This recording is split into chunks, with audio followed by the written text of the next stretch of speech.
Eu não sei, assim, para tentando iniciar, mas no sentido assim, de fazer uma provocação, né? Pelo menos o que tem me tomado muito esses últimos meses, assim, eu diria até mais esse último ano, que acho que é o debate que está posto, mas eu vejo ele sendo feito de uma maneira um pouco truncada, e que para mim é fundamental, é a gente discutir o que vai acontecer com a nossa vida quando entrar o VOD. Acho que assim, a imagem que eu estou usando é a imagem daquele filme, o Melancolia, quando aquele planetão grandão vem e pega o planetinha pequenininho.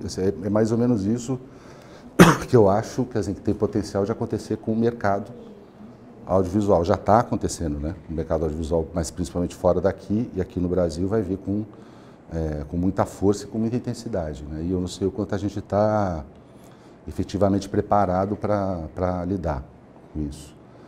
Eu coloco assim, porque aí um pouco para falar de VODs, dando uns passos para trás, assim, pensando no que foi, no que tem sido, né, a nossa história nesses últimos anos.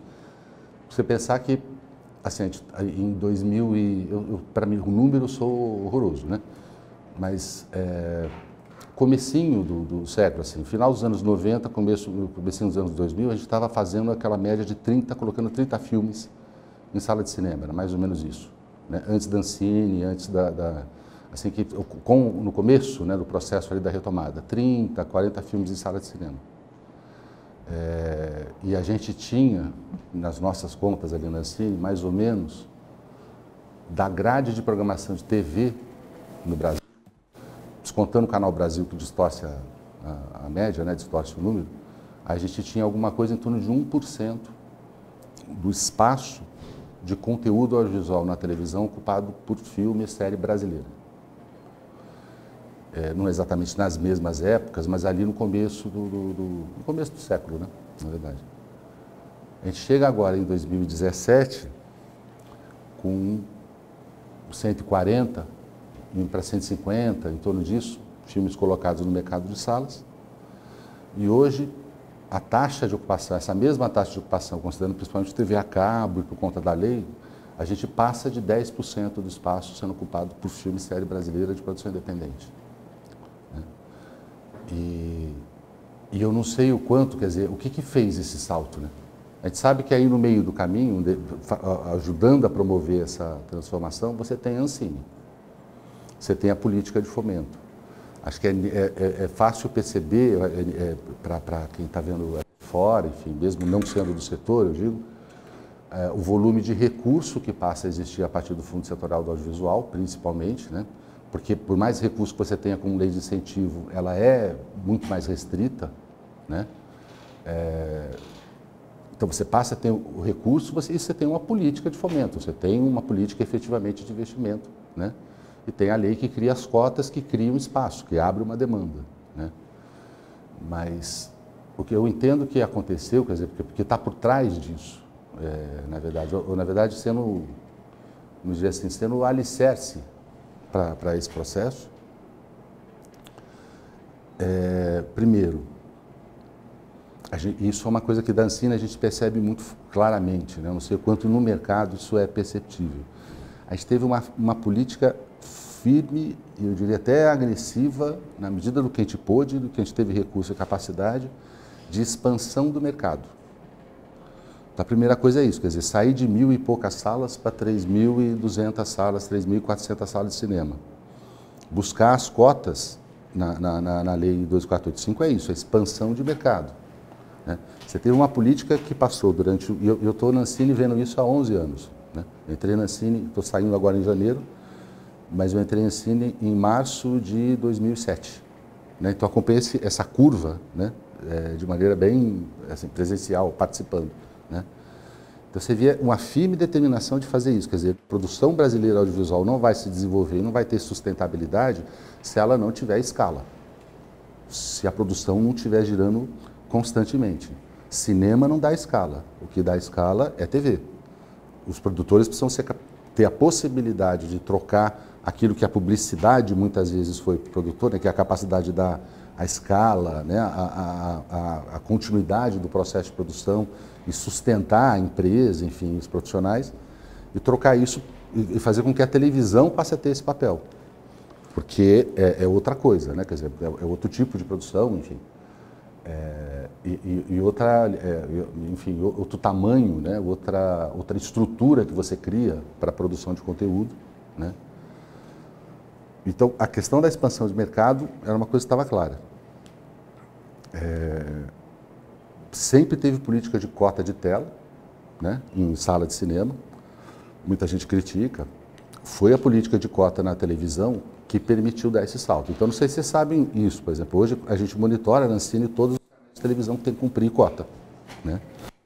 A gente monitora, por exemplo, os canais de programação adulta, né, o mais geral, que não é voltado para criança, eu digo, eles passam da obrigação da cota 50% a 55%. Então, eles estão cumprindo a cota mais 50%. Nos canais de programação infantil, isso é 90%. Eles dobram. E se você olha a audiência de muitos desses canais, principalmente programação infantil, vou citar alguns, mas assim, pode ser Detetives do Prédio Azul, Show da Luna, Historietas Assombradas. Os conteúdos brasileiros são os que alavancam a audiência. E trazem público, trazem anúncio, né? Enfim, são os que alavancam a audiência. Então, assim, a política de expansão de mercado, a lógica, né, de buscar a expansão de mercado, que fez toda aquela luta, não sei quantos de vocês acompanharam aqui do PL 29, que depois virou outra coisa, que virou a Lei 12.485, para criar aquilo que, assim, o motor, né, da viabilidade, da sustentabilidade da produção, que é a demanda. E eu costumo pensar assim, pelo menos, se a expansão do mercado era a meta, era o objetivo, que ia dar sustentabilidade, que está lá na lei, que a Ancine tem que cuidar disso, a sustentabilidade do setor. Se a meta estava lá, sendo, ou seja, na expansão do mercado, ela só aconteceu porque ela trabalhava a partir de uma premissa. E a premissa era a produção independente. E essa é outra coisa que eu não sei o quanto é claro. Eu sei o quanto é claro, porque todo mundo fala em produção independente, mas exatamente o que isso significa. Todo esse processo de expansão,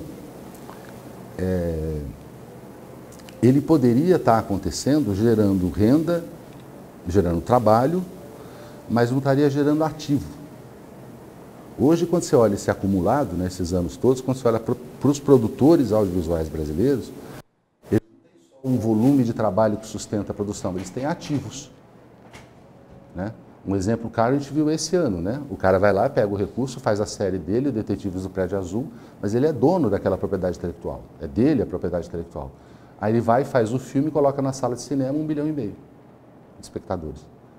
E isso vai fazer com que ele faça a segunda temporada, a terceira temporada, o terceiro filme. A gestão desse ativo, que é a propriedade intelectual, é a premissa que faz com que a expansão do mercado seja sustentável. Essa lógica não é uma lógica de fomento. Essa lógica é uma lógica regulatória. Assim, se tem uma coisa que eu acho que a gente fez acertadamente, que a Ancine conseguiu entender e apontar na direção correta, foi de que o fomento é regulatório. O dinheiro, o recurso entra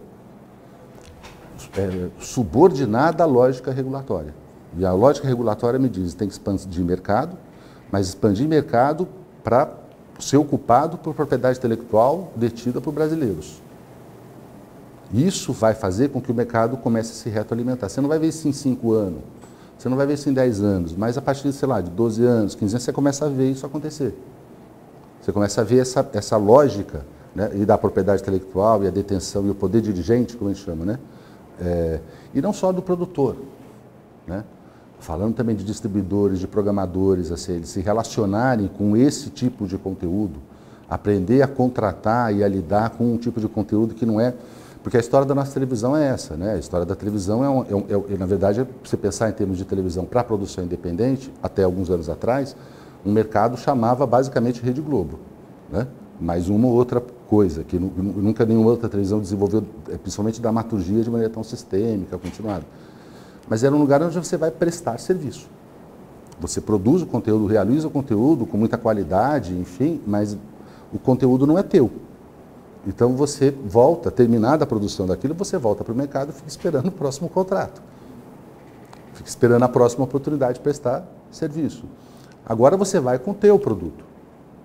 A hora que acabou a exploração daquela série, por exemplo, que você realizou, você pode vender em outro lugar, ou aquela experiência volta para você, você tem a marca, os direitos sobre a marca, os direitos sobre o nome, os direitos sobre a história, e você pode transformar aquilo num filme.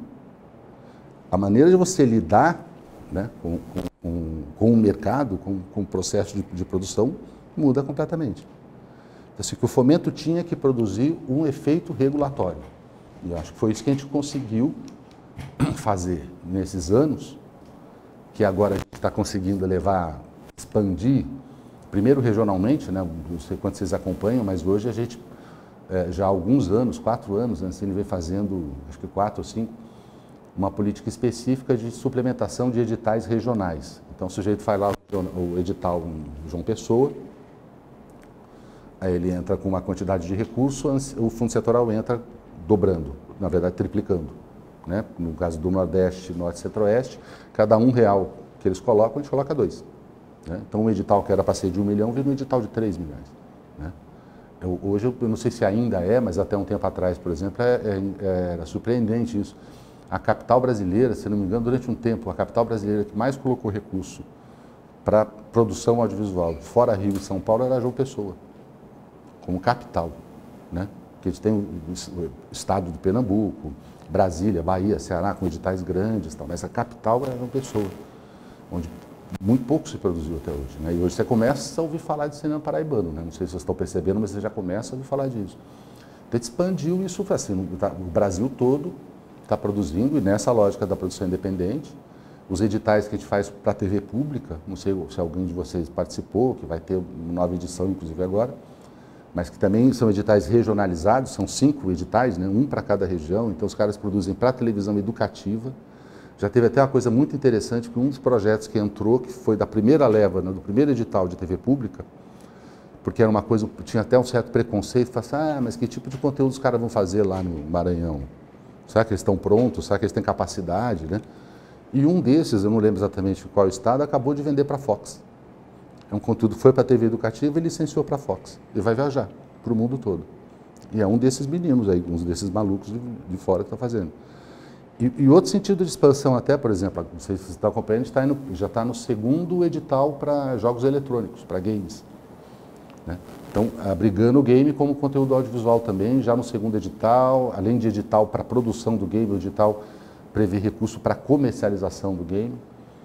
A gente hoje está mandando os produtores, né, os realizadores de game, alguns deles, para mercados internacionais para fazer negociação dos seus conteúdos. Né? Acabou de ser aprovado no Senado, agora no Congresso, uma nova lei, né, uma nova MP, que inclusive disponibiliza recursos de artigo 3º A também para a produção de games. Então, expandindo regionalmente, expandindo para outros tipos de conteúdo, né? E agora, voltando lá para o comecinho da fala, é isso, quer dizer, agora você coloca na nossa frente o desafio do VOD. E como é que isso vai... Porque eu estou especialmente preocupado com isso, porque quem acompanha a trajetória do VOD está vendo isso, quer dizer, cada vez mais, Netflix é o exemplo mais forte nesse sentido, né? Cada vez mais o conteúdo original é o coração do negócio da plataforma de VOD. E isso desafia exatamente o quê? Exatamente a lógica de propriedade intelectual do produtor independente. São duas coisas que a gente tem que encontrar como é que elas se comunicam. A estratégia comercial do VOD ser baseada em conteúdo próprio original e a estratégia do desenvolvimento do audiovisual brasileiro ser baseada na propriedade intelectual, a detenção de propriedade intelectual por parte do produtor independente. Como que a gente vai fazer essas coisas? Porque se a gente não conseguir levar a lógica, essa que é, na verdade, um pouco enfim, né, o que eu estou tentando dizer. Quer dizer, se a gente não conseguir levar essa lógica que até hoje vem presidindo, orientando, né, a política pública, também para esse universo do VOD, sobretudo considerando o peso e a força que o VOD vai ter dentro desse mercado, a gente vai perder tudo que a gente fez. E isso está me deixando um pouco assustado, assim, né? Bem na hora que eu estou saindo, né? Mas está me deixando um pouco assustado, assim, o quanto o próprio setor, os próprios produtores, isso é uma pergunta mesmo, assim, não é uma, né? O quanto os produtores têm clareza disso, né? O quanto o setor mesmo percebe o que aconteceu e diante do que pode acontecer, o risco que se corre. E eu não estou muito convicto de que tem uma, assim, de que esse entendimento está totalmente, assim, assegurado, vamos dizer assim, né? Isso é hoje uma coisa que está me deixando um pouco preocupado. Quer dizer, tem uma construção super interessante, é um processo histórico que eu participei dele com muita alegria, assim, foi muito bom ver, né, a maneira como isso tudo foi se construindo e tal.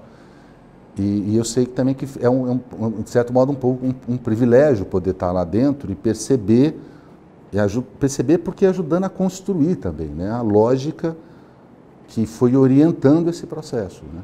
O quanto a gente realmente conseguiu comunicar para o setor o que realmente está acontecendo, qual é o verdadeiro jogo que está sendo jogado, né? E eu não tenho muita clareza se isso está firme, se isso está consolidado, enfim, né? Aí eu já é provocação para vocês, gostaria até de ouvir, se vocês puderem me dizer, assim, se pode ser que eu tenha uma impressão errada, né? ou falha, assim, mas a sensação que eu tenho é que a gente ainda não se apropriou totalmente do processo, entendeu? Não está totalmente apropriado esse processo, a maneira como isso tudo foi construído, para a gente se posicionar diante do que vem para frente, né? E hoje você tem um projeto de lei, inclusive apresentado por um deputado lá de São Paulo, Paulo Teixeira, um projeto de lei para regulamentar, criar um marco legal, né, para o vídeo on demand, que fala em cotas, né, para conteúdo audiovisual brasileiro. Ele reproduz a lógica da lei 12.485, né, para o VOD, adaptando, claro, tem particularidades, mas um pouco reproduz aquela lógica para o VOD.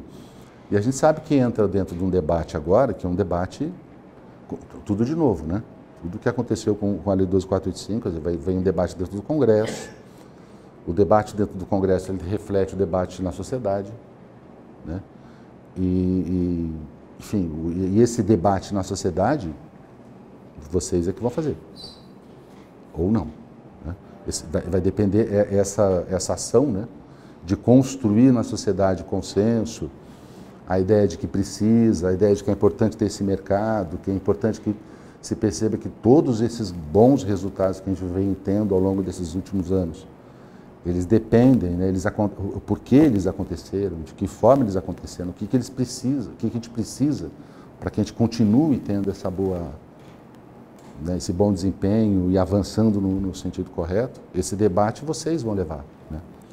Enfim, agora está posto esse novo desafio. Acho que a gente tem isso para 2018 como, assim, tarefa, lição de casa e a principal questão. É claro que a manutenção das coisas que estão acontecendo dentro da Ancine, não vejo risco para a lógica da política.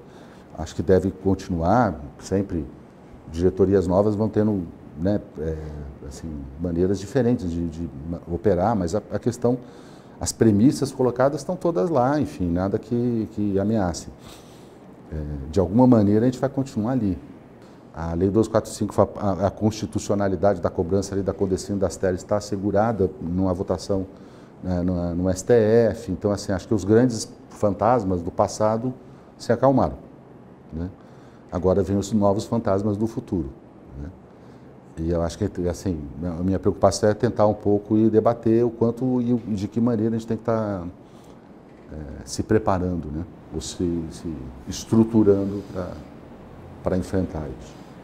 Mas a Ancine, ela, quer dizer, há um interesse de criar um sistema de vídeo on demand exclusivo de conteúdo brasileiro? Não. Ou isso cabe ao próprio mercado criar? Mercado.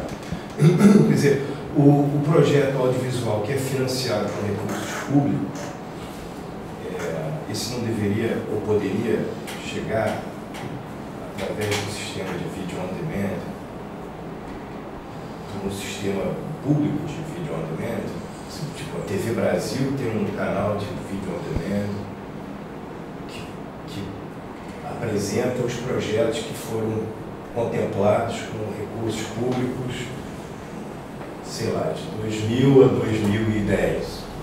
Muitos projetos que já não participam assim, ativamente do mercado e tiveram pouca visibilidade por conta de estrangulamento de canais de distribuição. Ou seja, esse conteúdo que está quase que perdido em alguma prateleira, empoeirado, assim, isso não poderia retornar dentro de um sistema público de vídeo on demand?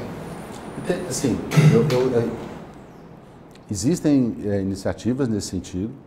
Teve uma iniciativa do Ministério da Cultura que foi paralisada, né? Na gestão anterior tinha essa iniciativa. Existe isso em alguma medida no mercado, né?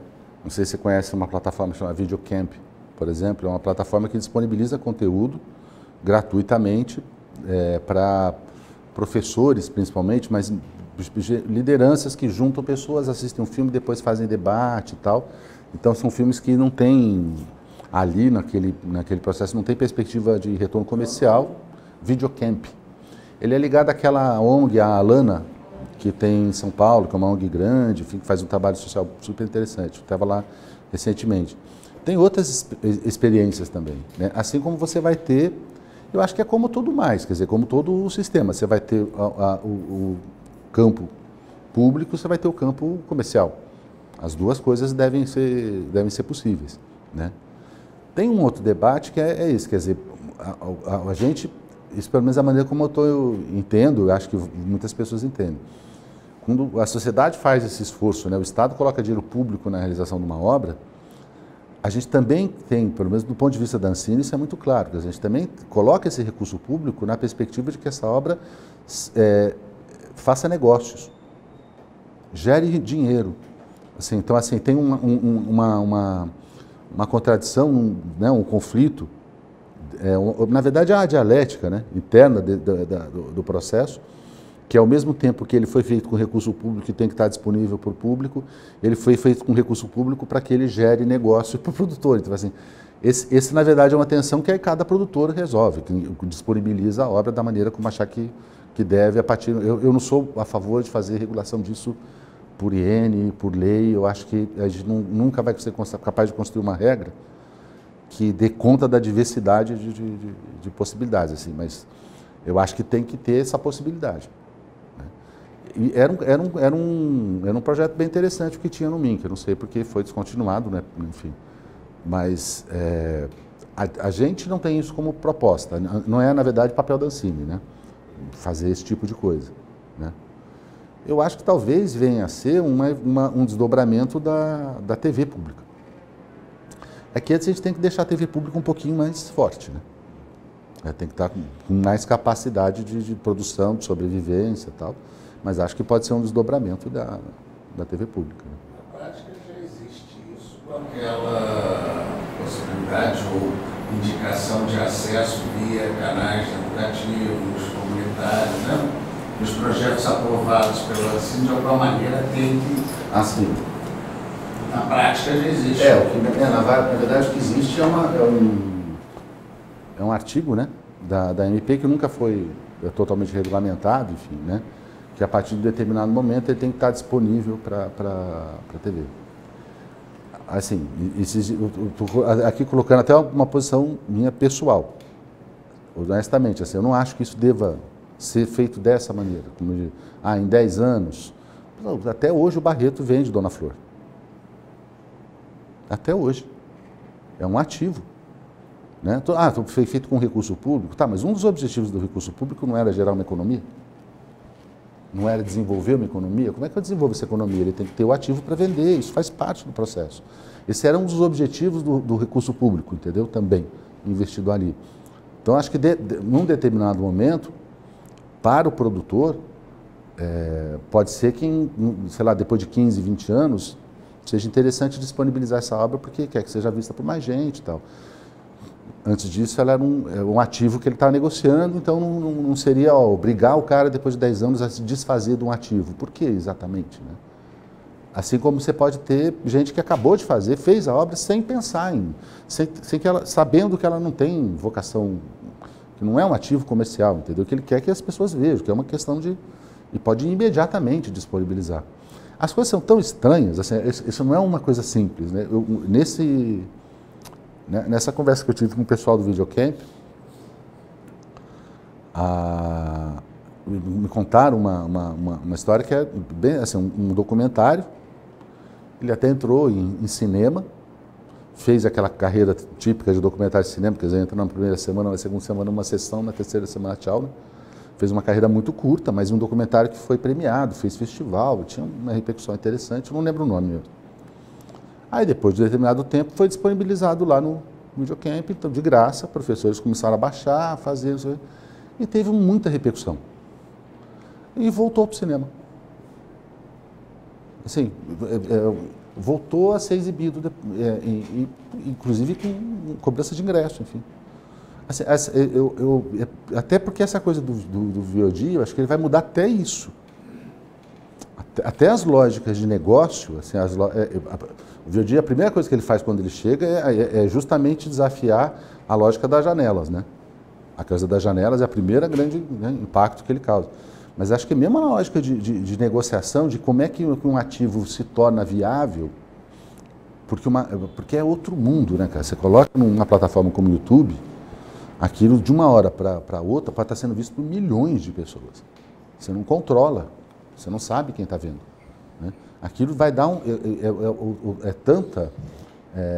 aquela coisa de que quantidade gera qualidade, né? No caso da quantidade é uma coisa tão extrema, né, que vai gerar outra qualidade, outra forma de ver aquele conteúdo e outras possibilidades, talvez, né? Então, assim, eu acho que também a gente tem que entender um pouco primeiro para onde vai, né?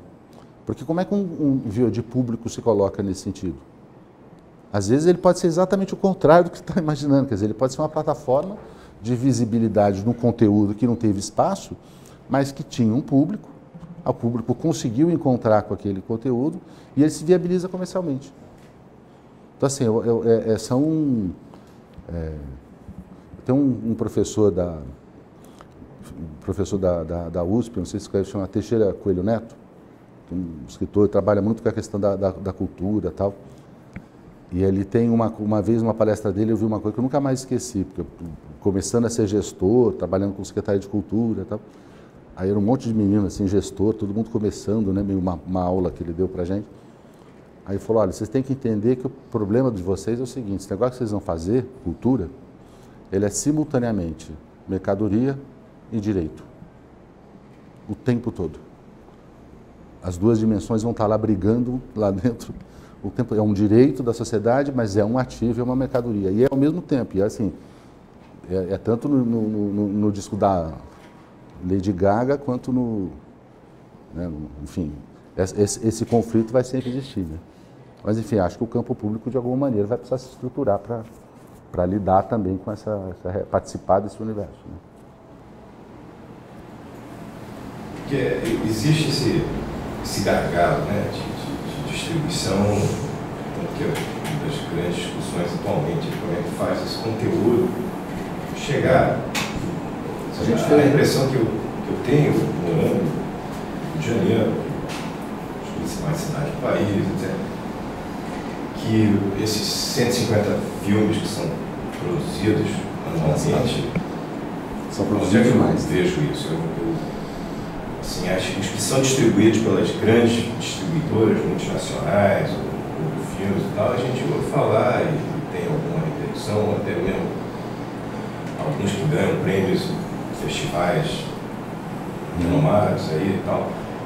Mas chegou a 20. E os outros 130, onde é que estão? Na verdade, imaginando que esse vídeo on demand seja lançado, produzidos são mais. Né? Mais direitos. Acho que o vídeo on demand seja aparentemente uma resposta para essa. Essa é uma coisa que é uma mudança cultural que vai acontecendo aos poucos, né? Há um tempo atrás, produtor brasileiro só tinha sala de cinema, né, como destino para a obra. Então, um pouco ele se estruturou e pensou seus projetos assim, né. Agora já começa a perceber isso. A gente vê claramente na Ancine, projetos de, principalmente documentário, que é destinado para cinema, mudando e indo para televisão, né. Então, você teve um momento com muita série de documental, não sei o que, indo para a televisão. Acho que agora vai acontecer de novo isso e aí a gente tem que criar essa oportunidade quando vier o vídeo por demanda, né? Isso é, às vezes, se eu pensar no parque exibidor brasileiro, que é pequeno, na verdade ele precisava ser muito maior, né? Muito mais sala de cinema do que tem, né? Mas ele já não dá conta do escoamento dessa produção hoje. Hoje, muitas dessas obras têm que ir para outras plataformas, né? Isso acho que é o caminho normal, o caminho natural, né? E é por isso que, na verdade, ele precisa ter, porque tem que pensar assim, qual vai ser a oferta de espaço que o vídeo por demanda vai fazer.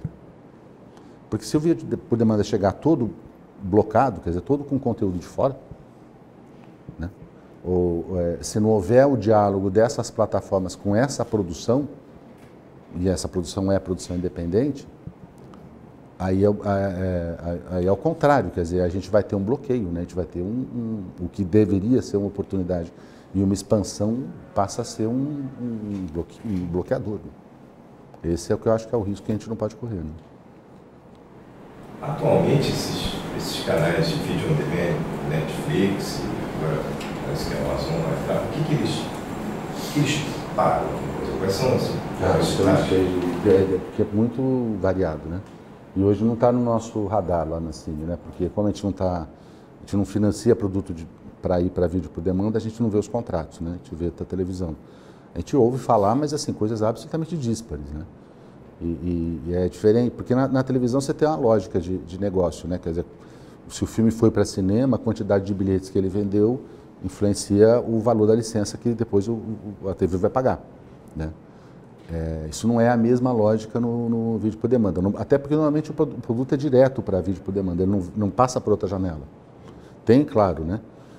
Mas quando ele passa por outra janela, hoje ainda o vídeo por demanda é a cauda longa, então ele ainda é o finzinho, né? Ele é a última licença, normalmente uma licença muito baixa, já no fim da vida negocial, né? da obra.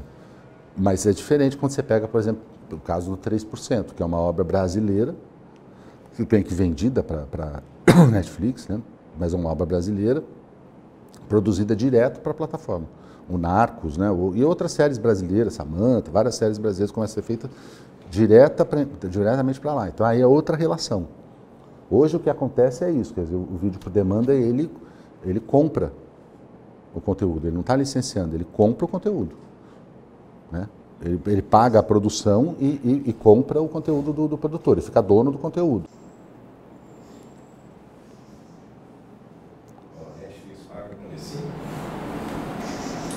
Cobra. A gente mandou cobranças, eles estão contestando. Alguns, inclusive outros, pagam, já pagaram regularmente. Mas eles têm uma, se não me engano, eu não sei caso a caso aí, assim, mas eles têm alguns que têm contestação, acho que alguns judicializaram, enfim, olha, eu acho que não tem que pagar, ainda não tem lei que diz, enfim.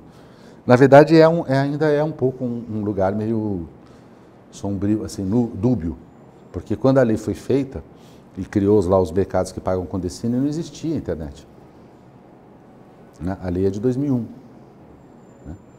A gente, por INs, né, por instruções normativas, a gente vai, e a lei faculta isso, a Ancine, que devido aos avanços tecnológicos, a Ancine pode ir revendo, né, e atualizando, né? Então a gente entendeu que está lá, vídeo por demanda faz parte daquilo que lá na MP a gente classifica como outros mercados, pagaria Condecine para outros mercados. Os agentes econômicos, alguns deles entendem que não. Eu não sou outros mercados, eu não estava previsto, eu preciso de uma lei própria. Então, tem um certo debate que realmente é mais positivo que venha uma lei específica, assim, porque tem uma natureza muito... É diferente, né? Quer dizer, você cobrar Condecine, hoje a gente cobra Condecine por título, né? Você cobrar Condecine por título de um catálogo de 20, 30, 50 títulos, ou cobrar Condecine título de um catálogo de 1 milhão, sei lá quantos, títulos. Isso pode inviabilizar economicamente a própria empresa. Então, assim, não é uma questão pacificada, é realmente uma questão complexa. Uma discussão também de concepção estrangeira quanto à questão de impostos. Né? Como assim? A visão estrangeira desses impostos brasileiros sempre foi contra. Ah, bom, mas nenhum agente econômico quer pagar imposto nunca, né? Isso é a regra. Especialmente americanos. Os todos, né? Brasileiros também reclamam bastante, né? Enfim, mas a gente, no nosso caso, né, é um imposto, né, uma contribuição, e a gente vê o resultado que ela está dando também. Isso, né? Todo mundo vê da mesma maneira, uma taxa. Mas é isso, né? A gente não discute é o que está por trás da contribuição. E a ideia é essa, você está aqui, está ganhando dinheiro com audiovisual, vendendo serviço para o público brasileiro, então você dá uma contribuição para o desenvolvimento da indústria brasileira de audiovisual. Essa é a troca, né, que se faz. Né? Mas acho que todos eles sabem que vão pagar. Acho que ninguém não quer pagar. Assim, é claro que todo mundo sempre luta para pagar o menos possível, para adiar, isso é normal, mas acho que não. São empresas gigantes, né, que atuam no mundo todo, né? Isso, inclusive, é uma coisa que é interessante pensar, quer dizer, em outros países, não só está pagando algum tipo de imposto, de taxa, mas em muitos países na Europa, principalmente, cumpre cota de 50%, 30% do conteúdo tem que ser nacional em vários países da Europa. Então, não é novidade o que a gente está falando, né? Eles já fazem isso em muitos lugares, né? Todos os serviços de vídeo por demanda. Quando vão para a França, por exemplo, eles têm que cumprir uma cota gigantesca de conteúdo francês. Né? Então, assim, não estamos inventando uma roda, não é uma coisa nova. Né? E a mesma coisa com relação a... Agora, na França, eles estão tentando, se eu não me engano, não sei se já foi, porque dependia de uma aprovação do Parlamento Europeu, fazer a cobrança por faturamento, que é o que o projeto de lei do deputado Paulo Teixeira propõe. Ao invés de você cobrar cada título, paga uma Condecine, você pega o faturamento da empresa e do faturamento da empresa um percentual vai para fundo setorial, vai vir a Condecine. Aí, em vez de fazer a cobrança por título, fazer a cobrança por faturamento, parece, no caso na Europa, eles estão chegando a essa conclusão de que é mais lógico e faz mais sentido. Aqui no Brasil tem um grupo de trabalho, não sei se vocês acompanham isso, dentro do Conselho Superior de Cinema, que fez esse debate, né? Mas houve um conflito. Porque para nós parecia claro assim, que todas as empresas de vídeo por demanda concordariam com a cobrança de Condecine por percentual, né, sobre o faturamento. De repente, algumas delas chegaram lá defendendo exatamente que se cobrasse por título. Aí todo mundo ficou um pouco ocupado, né? O que está acontecendo? Mudou alguma coisa na lógica, eles fizeram conta, não sei, né? Ou não querem que a gente conheça o faturamento. Alguma coisa tem que explicar essa situação. Porque se é isso, é bobagem, porque eles vão pagar imposto de renda, né? Outros, já tem lei, acho que é SS no Rio de Janeiro, se não me engano, né? Municipal, se não me engano, que já tem imposto incidindo, enfim, não faz muito sentido, eu acho, né? Mas, enfim, eles mesmos parece que não têm clareza de como isso vai se dar, de qual é a melhor maneira de operar, né? Por isso que ainda tem uma área cinzenta. Faria sentido a Ancine fomentar o surgimento de novos canais de televisão para TV fechada, que fossem híbridos, que fossem para TV paga e VOD? Faz sentido, a gente faz isso, né? Porque assim, tem uma restrição na lei que o recurso não pode ir para o canal de televisão, para pagar as despesas do canal. Então, vou comprar parabólica, vou pagar o satélite, isso não pode. O recurso vai para o conteúdo, sempre, né? Mesmo quando ele vai para... porque tem não sei se conhece uma linha de ação do Fundo Central, chama Prodave 02. Nesse Prodave 02, cada televisão, cada canal de televisão, pode inclusive não ser só brasileiro, exclusivamente brasileiros, eles vão no mercado e fazem uma seleção prévia de conteúdos, um edital, faz um chamamento público, estou abrindo aqui, quero tantas séries assim, blá, blá, blá. Levanta essa carteira e leva para o Fundo Setorial, e o Fundo Setorial financia as obras, e as obras vão para o canal dele com exclusividade de 1 ano até 5 anos, enfim, tem algumas regras que depois o conteúdo volta para o produtor. Então a gente financia nesse sentido. Tem uma demanda dos programadores brasileiros de que deveria também ter algum tipo de recurso para o canal, principalmente para a publicidade. Isso é uma coisa, por exemplo, hoje que é um debate, não é uma coisa definida, mas é um debate. Durante muitos anos se entendeu que quando você dá dinheiro público para fazer um produto para televisão, conteúdo para televisão, não pode ter recurso de comercialização, porque a própria TV faz propaganda do próprio conteúdo. Hoje, muitos conteúdos, a partir dessa nova realidade da TV a cabo, vêm para a gente dizer exatamente o contrário. Falar, eu preciso ter recurso para fazer publicidade. Não é? Porque o conteúdo, a televisão, ela faz a propaganda, principalmente do conteúdo dela. Né? Mas eu preciso reforçar a publicidade Então, uma das coisas que as televisões reclamam é essa. Ela ter algum recurso para se viabilizar minimamente assim, o recurso para fazer publicidade ou ir para mercados, enfim, ter algum tipo de ajuda nesse sentido. Mas hoje o que a Ancine pode fazer e faz é esse apoio às programadoras brasileiras independentes de televisão por meio da produção de conteúdos que vão depois ocupar a grade de programação. Essa é a lógica hoje. Hoje a gente não financia, justamente porque não tem um regramento, né, uma lei específica, o conteúdo direto para a VOD. Mas muitos conteúdos que são financiados pelo Fundo Setorial já chegam para a gente com acesso. É comum chegar com um contrato já para lançamento em cinema, televisão, vídeo por demanda. Enfim, já vem muitos conteúdos já vêm com a cadeia toda, com as janelas todas praticamente negociadas, tal, né? Então, nesse sentido, assim, ok, mas fixado, o recurso vai para o conteúdo, ele não vai para o canal. Né? O surgimento de novos canais, isso não tem perspectiva, né? Eu acho que essa perspectiva vai passar a ser mais real a partir de quando o VOD tiver regulamentado. Qual que é o problema hoje?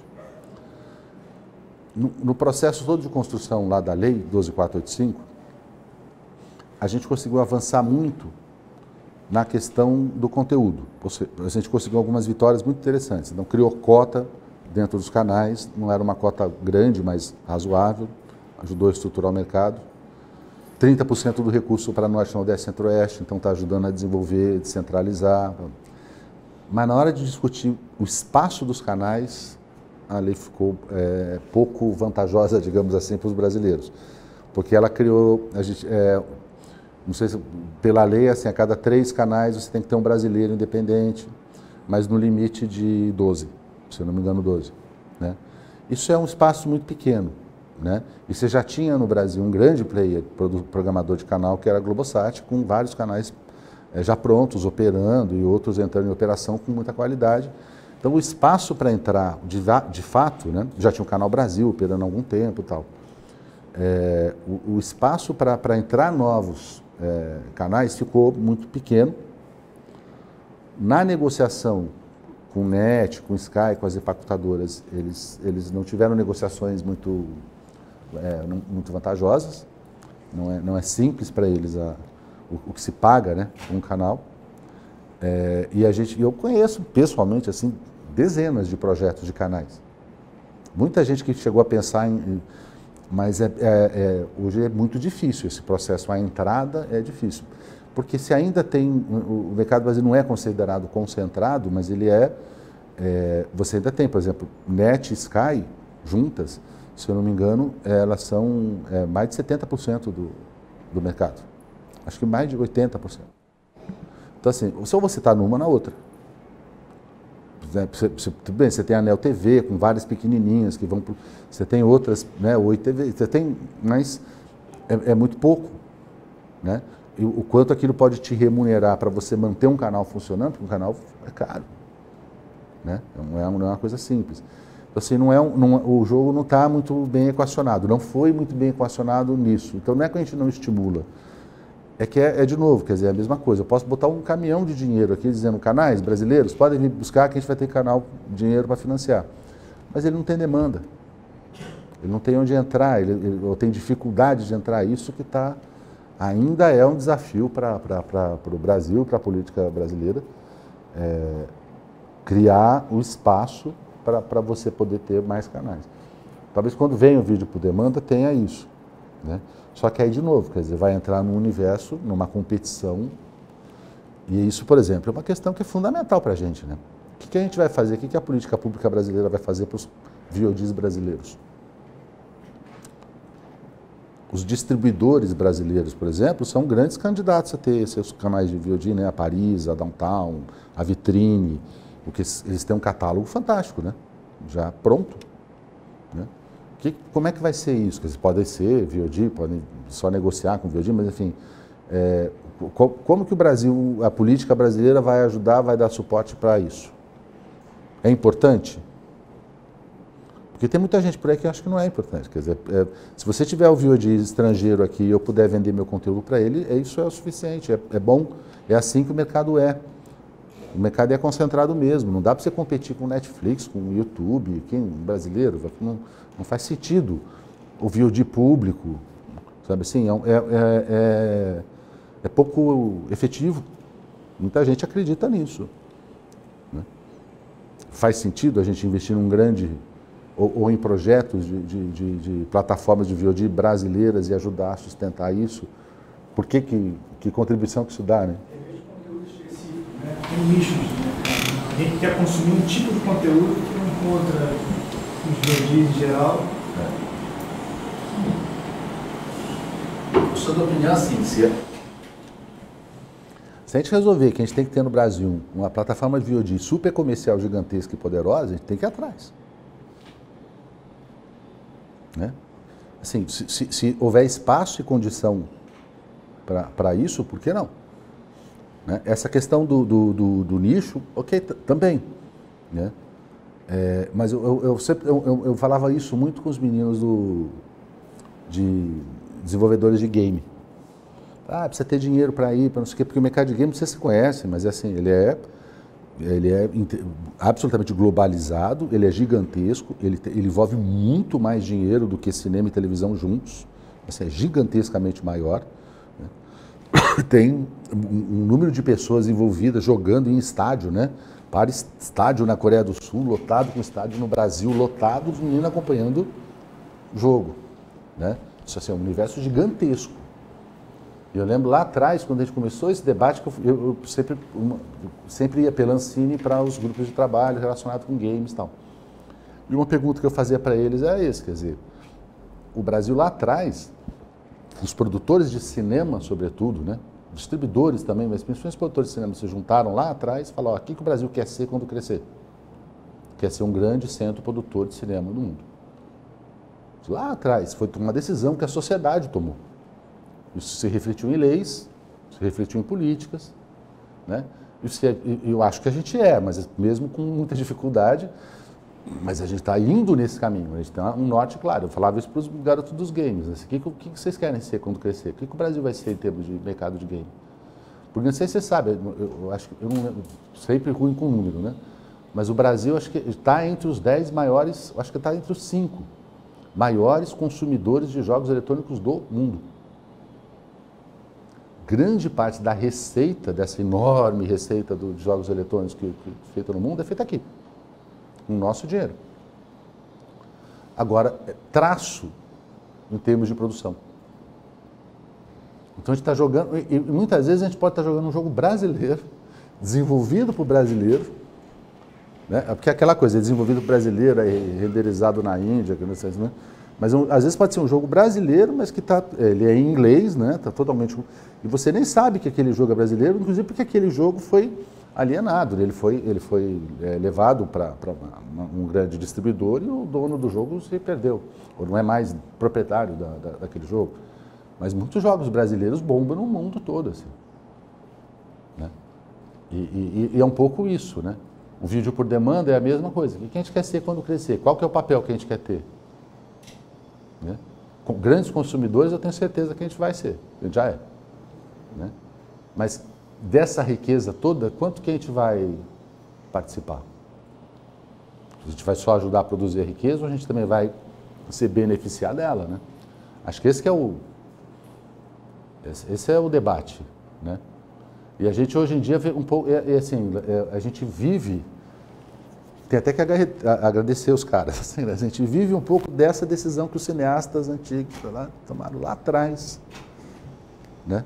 Toda vez que eu encontro, por exemplo, Luiz Carlos Barreto, eu vou lá e falo para eles, as pessoas têm que agradecer, porque esse processo lá atrás, essa decisão lá atrás, por mais conflitos e dificuldades que tenha, é o que ainda hoje alimenta e orienta a política pública do audiovisual no Brasil. Essa decisão de ser um centro produtor. Olha, eu quero ser um produtor independente, eu não quero ser um prestador de serviço. Outros países tomaram decisão diferente, né? Você vai na Índia, por exemplo, você tem aqueles galpões gigantescos lá de nego renderizando o jogo, a animação. Eles são grandes prestadores de serviço. E gera muito dinheiro. Isso é uma coisa. É essa decisão que o Brasil quer tomar? Vamos ser grandes prestadores de serviço para o VOD e para o game? Vamos ser produtores? A gente tem força para enfrentar? Não tem? Se você toma uma decisão sem estar vislumbrando futuro nenhum, amigo, alguém está desenhando esse cenário. Em algum lugar. Se você não está desenhando o seu, alguém está desenhando e você dentro está cumprindo um papel. Existe efetivamente um interesse para consumir cultura brasileira. E por que isso nunca... Por que essa indústria ela é tão dependente do sistema de financiamento público? Por que não é como é nos Estados Unidos, que criou uma indústria totalmente diferente do americano? O governo americano, às vezes, tem interesse e injeta dinheiro em Hollywood, injeta dinheiro aqui e ali, mas não é uma política pública. Aqui não se conseguiu isso. Absolutamente ao contrário. É uma baita política pública deles. É uma decisão de Estado forte, inclusive. Não, o financiamento público à cultura nos Estados Unidos é gigantesco. Ele é feito de maneira diferente da como é feito aqui. Mas é muito grande, isenção fiscal, você tem várias maneiras de operar ali, que assim, existe uma injeção, e também não é só Hollywood, né? Tem muitas outras coisas acontecendo. Mas você tem uma injeção de recurso público, na verdade, exatamente o contrário, quer dizer, assim, se permita discordar, né? Eu peço vênia para discordar, né? Você tem, na verdade, uma decisão que é um pouco que, se não me engano, os ingleses inventaram o tal do termo do soft power, né? Isso foi muito na época da Segunda Guerra, né? Quer dizer, a exportação dos filmes, o Estado, a sociedade, né? E o mercado mesmo, os agentes norte-americanos viram na cultura não só um ativo para ganhar muito dinheiro no mundo todo. Então você vai vendo que ao longo dos anos o filme americano ele fazia o principal da sua renda no mercado interno norte-americano e depois o residual fora. E isso se inverteu, né? Boa parte, principalmente esses grandes filmes, esses grandes lançamentos, fazem a maior parte da sua receita hoje fora dos Estados Unidos.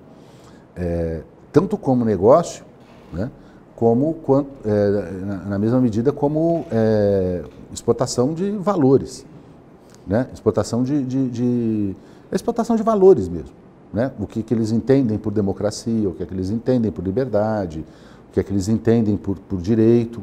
Isso tudo vem nos filmes, vem nas músicas, vem nas marcas, né? Vem associado com produtos. Então, assim, na verdade, isso assim, esse número, não sei, varia, pode ser um pouco mais para lá, mais para cá, mas a indústria de entretenimento nos Estados Unidos, ela está entre a primeira, a segunda, a terceira do país. Assim, ela disputa com a bélica, né? A indústria bélica. Então, assim, é extremamente importante. Assim, existe mais do que só recurso público. Existe um apoio do Estado e da sociedade norte-americana para a produção e para a difusão e para a internacionalização da sua cultura que vai muito além do dinheiro. Porque, né? Mas tem agências, né? Você tem, por exemplo, o relatório de propriedade intelectual, que é uma coisa internacional, que assim, você tem interesses de gestão de propriedade intelectual de empresas norte-americanas que estão sendo negociadas no mundo todo. Para você estabelecer relação comercial, por exemplo, com os produtos culturais norte-americanos, enfim, para entrar na China, por exemplo, tem todo um processo de negociação que envolve, inclusive, a área diplomática. Então tem todo um suporte que não é nem só recurso, dinheiro especificamente para produzir. É um apoio, inclusive, da política internacional, da política externa, que negocia condições de operação dos negócios, né, favoráveis para os produtos americanos. Isso é uma coisa assim, por exemplo, muita gente fala, por que não coloca um veto aí, só pode entrar 10 filmes norte-americanos por ano no Brasil? Faz uma lei, veta, não entra na Argentina tentar uma coisa dessa. Tá, a gente não vende mais laranja. Eles retaliam. Não é? No mundo todo, ele não é só um suporte de dinheiro. Isso o Brasil não tem. Tem a política externa brasileira, que é a política assim, de como é que a gente internacionaliza nossos produtos. Todo mundo fala isso sobre música, por exemplo. Porque a música brasileira ela vai carregada, ou ia, né, há um tempo atrás, carregada pela grande indústria fonográfica que era estrangeira, então carregava também essa música para fora, e por vários outros meios, aí eu não conheço muito também esse mercado. Hoje vai pela internet, né? E não existe uma política de apoio para isso, né? Isso é assim, só completando, eu lembro quando até a Marta Suplicy virou ministra da Cultura, ela começou a falar de soft power, apanhou para burro, né? Ninguém estava entendendo muito aquilo, né? O Antônio Aires falava disso antes, né? Assim, o Celso Furtado falava disso, né? A cultura como um ativo do desenvolvimento econômico brasileiro e de capacidade de colocação do Brasil como imagem, como produto, como negócio fora do Brasil. O que a Bossa Nova já fez? Esse potencial a gente tem gigantescamente. Tem com os nossos filmes, enfim, né? Mas não existe essa decisão, não existe esse nível de apoio. Os órgãos de cultura fazem, a gente faz e faz pouco, pela internacionalização, né? Mas assim, eu acho que é o oposto, quer dizer, na verdade, quando a gente olha, por que é difícil ocupar esse mercado lá fora? Justamente porque tem um país muito forte, muito determinado, com uma política muito séria, muito estruturada, que chama os Estados Unidos fazendo esse trabalho lá fora, e para enfrentar isso é difícil, né? A minha questão não é nem como a gente vai invadir o mundo. Invadir o mundo talvez não seja uma boa ideia. A minha questão é por que não se desenvolve esse mercado aqui. Bom, aí eu acho que é outra coisa. Porque a gente tem, assim, também, a gente tem uma massa de miseráveis no Brasil, comparáveis às piores, tudo bem, essa massa estou descartando, mas a gente tem aí uma população consumidora de 50, 60 milhões de pessoas, que é muito maior que a população da Europa. Por que isso não é o suficiente? Será que falta também? Se a gente consome 1/5 da produção cultural do mundo. Será que falta também capacitação e gestão para essa área? Eu acho que assim, tem uma coisa que é maior do que a questão cultural. Que é assim, como é que o mundo vê o Brasil em termos de relações, de um espaço que o Brasil ocupa nas relações econômicas mundiais. O mundo vê o Brasil não como um centro produtor de nada, a não ser commodities. O mundo vê o Brasil como centro produtor de petróleo, minério, laranja, né? Commodity, carne está abalada um pouco. Mas é assim que a gente é visto, não é visto como produtor de tecnologia. Porque a pergunta que você fez pode servir, por exemplo, para a questão tecnológica. Tem grandes projetos de nanotecnologia, não sei o que, no Brasil. Quem conhece a FINEP, né, que financia vários desses projetos, por que isso não anda, né? Por que isso não cresce? Por que não fica roubando? A mesma coisa para a cultura. Então, o primeiro lugar é esse, quer dizer, quais são as condições de negócio que estão colocadas para os agentes econômicos brasileiros para globalizar a sua produção cultural? Basicamente hoje venda a produção cultural, venda o conteúdo, venda os direitos. Aí o conteúdo vai. Você se permanecer como dono, por que todo o negócio do audiovisual, ele se estrutura em propriedade intelectual, Quem são os grandes detentores de propriedade intelectual são as grandes empresas, são os grandes agentes econômicos do mercado, né? Por isso que essa coisa é tão fundamental, né? Então, hoje é isso.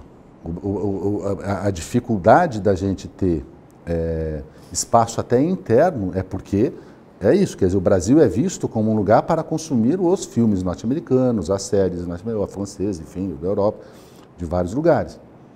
Então, você, para quebrar essa lógica, não é uma coisa simples, assim. Às vezes, você é só uma agência reguladora pequenininha, com 7 ou 8 Golias na sua frente, quer dizer, tem toda uma lógica que estruturou o mercado para que o Brasil seja principalmente consumidor.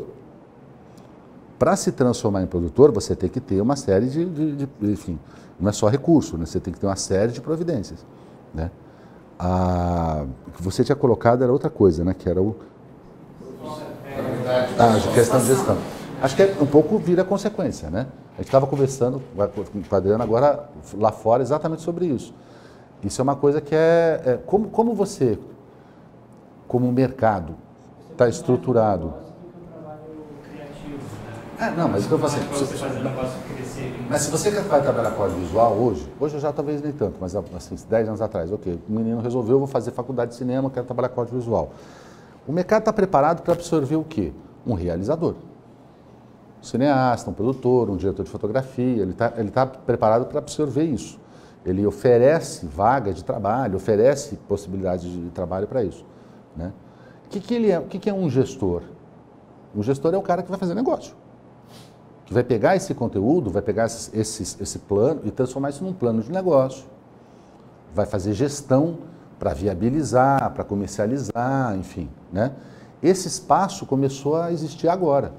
Então, na verdade, as pessoas interessadas em audiovisual e cultura no Brasil, eu falo também por mim, há mais de 20 anos, fiquei mais de 20 anos fazendo teatro em São Paulo, né? Era a mesma coisa, né? Agora que começa a nascer essa possibilidade, eu falo, ok, está faltando alguma coisa aqui. Existe um universo de possibilidades, eu posso fazer uma série de negócios, mas eu não me formei para isso, né? Eu não me capacitei para isso. Então agora aparece essa necessidade de capacitar e a gente vai tentando suprir. Mas isso é uma questão, por exemplo, as faculdades de cinema não formam, elas não informam, né? Os realizadores, agora eu acho que parece que está começando a mudar um pouco essa realidade. Mas é isso, né? Eu estava falando isso lá fora. Todo lugar que eu vou falar, principalmente quando a gente inova, olha, você tem que entender que esse negócio, se você quer produzir audiovisual, o seu negócio não é fazer filme. O seu negócio é fazer gestão de propriedade intelectual. É isso que você tem que fazer. É isso que você tem que aprender, né? Se não tem essa gestão, você nem realiza, né? Na verdade. Porque antes era isso, quer dizer, ok, você realizava porque você vendia teu serviço para alguém, né? Agora você tem a possibilidade de você vai lá, busca o dinheiro, mas você tem seu gestor. Então agora vem a necessidade. Como é que faz, né? Legal. Como é que está inserido, vou voltar no games, né? Como é que está inserido o VR dentro dessa política de fomento nova da Ancine? Ele encaixa em algum momento alguma coisa ou estão pensando nisso? Desculpa, VR, a realidade virtual. Ele tá, na verdade, assim, ela tem... Ela não aparece muito ainda para a gente, no radar, assim, quando a gente está... Agora a SAV, né, do Ministério da Cultura, vai fazer um edital transmídia, então talvez a coisa possa aparecer um pouco ali. O que a gente sabe que tem, a realidade virtual, ela é um nicho, né, de mercado para os desenvolvedores de game, mas muito naquela coisa de treinamento, enfim, tem gente desenvolvendo realidade virtual para uma série de atividades relacionadas com petróleo, enfim, essas outras. Isso não aparece hoje muito para a gente, ainda não é. E eu conversando um pouco porque essa é uma possibilidade colocada, por exemplo, para salas de cinema, né, para exibidores. Não sei se você vai, por exemplo, em feiras de exibição, Expocine, essas feiras, tem lá sempre, religiosamente, um stand de realidade, todo mundo com óculos se divertindo e tal. Eu venho converso muito com o exibidor, né? Eu não sinto que eles percebam que isso hoje seja uma coisa para... Assim, não vejo decisão deles de investir nesse tipo de coisa ainda não. Como atividade de entretenimento. para dentro do circuito, assim. Então não tem uma demanda assegurada, né? Provavelmente por isso também não tem um reflexo na produção. Alguns exibidores acham que isso vai virar uma atividade mais regular da sala de cinema, outros acham que não, né? A gente não sabe exatamente quando. Eu lembro do 3D também, né? Todo mundo fala, agora vai virar tudo 3D. Não, uma parte é 3D, outra parte ninguém quer, né? Ainda não se sabe qual o espaço que isso vai ter, né? Porque não é uma como entretenimento social, né? Como atividade social, né? Sala de cinema, esse tipo de coisa. A impressão que eu tenho é que nesse momento não é uma coisa muito, ainda não é uma coisa muito forte, né?